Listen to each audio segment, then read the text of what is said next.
Hi! Welcome back to my channel. అందరూ ఎలా ఉన్నారు? నేనైతే మీతో ఒక విషయం పర్సనల్‌గా నేను పడే ఒక బాధ మీతో షేర్ చేసుకోవాలనుకుంటున్నాను. అదేంటంటే ఆహ్, డెలివరీ అయ్యి ఒక 10 రోజుల వరకు కూడా మా అమ్మ నాతో లేదు. ఇప్పుడు చిన్న పాప పుట్టినప్పుడు. అసలు ఆ ఫీలింగ్ ఎలా ఉంటదంటే అత్తారింట్లో సపోర్ట్ లేదు. సిట్యుయేషన్స్ బాలేదు యాక్చువల్లీ. వాళ్ళకి కూడా చేసే ఓపిక లేదు మా అత్తగారికి కూడా. వాళ్ళని తప్పు పెట్టడానికి లేదు. ఎవరో చేస్తారని జెప్పి, ఎవరో చూసుకుంటారని జెప్పి అయితే పిల్లల్ని కనకండి.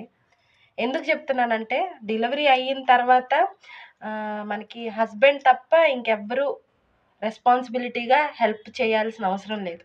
హస్బెండ్ కూడా చేయవలసిన అవసరం లేదు. ఎందుకంటే వాళ్ళ పనులు వాళ్ళకుంటే బయటికెళ్ళి పని చేయాలి గాబట్టి వాళ్ళు మన దగ్గరే ఉండి పని చేయలేరు. ఇంకా అమ్మ, నాన్న సంగతి వదిలేయండి. అమ్మ అంటే వాళ్ళ సిట్యుయేషన్స్ కూడా బావుంటేనే కదా మనల్ని డెలివరీకి తీసుకెళ్ళగలరు. వాళ్ళ సిట్యుయేషన్స్ బాగోలేనప్పుడు వాళ్ళు కూడా ఏం చేయలేరు. వాళ్ళిక్కడికొచ్చినా ఉండలేని సిట్యుయేషన్స్ కూడా ఉంటాయి మన దగ్గరికొచ్చినా. నేనేం జెప్తున్నానంటే ప్లీజ్ ఎవరో హెల్ప్ చేస్తారు, ఎవరో చూసుకుంటారు, మనకు తోడుగా ఉంటారనైతే మాత్రం పిల్లల్ని కనకండి. ఆ తర్వాత ఎంత నరకం చూడాలంటే నేనైతే అనుభవించే షేర్ చేసుకుంటున్నాను. ఎలా ఉంటదంటే ఇంకా ఎందుకు కన్నామా? అసలెందుకు బతుకున్నామా అనిపిస్తది. నేను అలాంటి సిట్యుయేషన్‌లోనే ఉండేదాన్ని. బయటికి రావడానికి నాకు చాలా టైం పట్టింది. లిటరల్లీ ఒక 10 నెలలు. ఇప్పుడు మా చిన్న పాపకి 10 నెలలు. సో, ఈ టైమంతా దానికే పోయింది. ఫుల్ డిప్రెషన్ అయిపోయాను నేను. ఇప్పుడు టైమేమో 10, 17 అవుతుంది. అంటే 10:15 అవుతుంది. ఇప్పుడు నేను బ్రష్ చేస్తున్నాను. పెద్ద పాపని స్కూలుకి పంపించి ఆహ్, ఇప్పుడేమో నేను జస్ట్ చిన్న పాపని పడుకోబెట్టి, దాని పనంతా ఫినిష్ చేసి, దాన్ని పడుకోబెట్టి, ఇప్పుడు నేను బ్రష్ చేస్తున్నాను.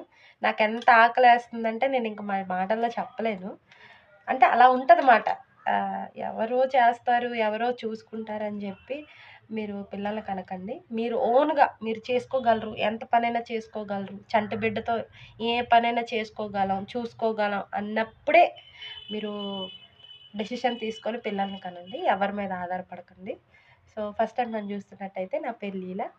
నేనుండేది ఒడిస్సాలో. నాకు ఇద్దరు పాపలు. పెద్ద పాప 10 ఇయర్స్. చిన్న పాపకి ఇప్పుడు 10 మంత్స్. సో, ప్లీజ్ ఎంకరేజ్ చేయండి. నేను ఇలా మోటివేషనల్ వీడియోస్, నా ఎక్స్‌పీరియన్సెస్ మీతో షేర్ చేసుకుంటాను. సో, ఫస్ట్ టైమ్ ఛానల్ చూస్తున్నారు కదా! ప్లీజ్ ఛానల్‌ని సబ్స్క్రైబ్ చేసుకొని ఎంకరేజ్ చేయండి. Thank you for watching. ఈ వీడియో ఇన్ఫర్మేటివ్ అనిపిస్తే మీ ఫ్రెండ్స్ అండ్ ఫ్యామిలీకి షేర్ చేయండి. Thank you for watching. Bye.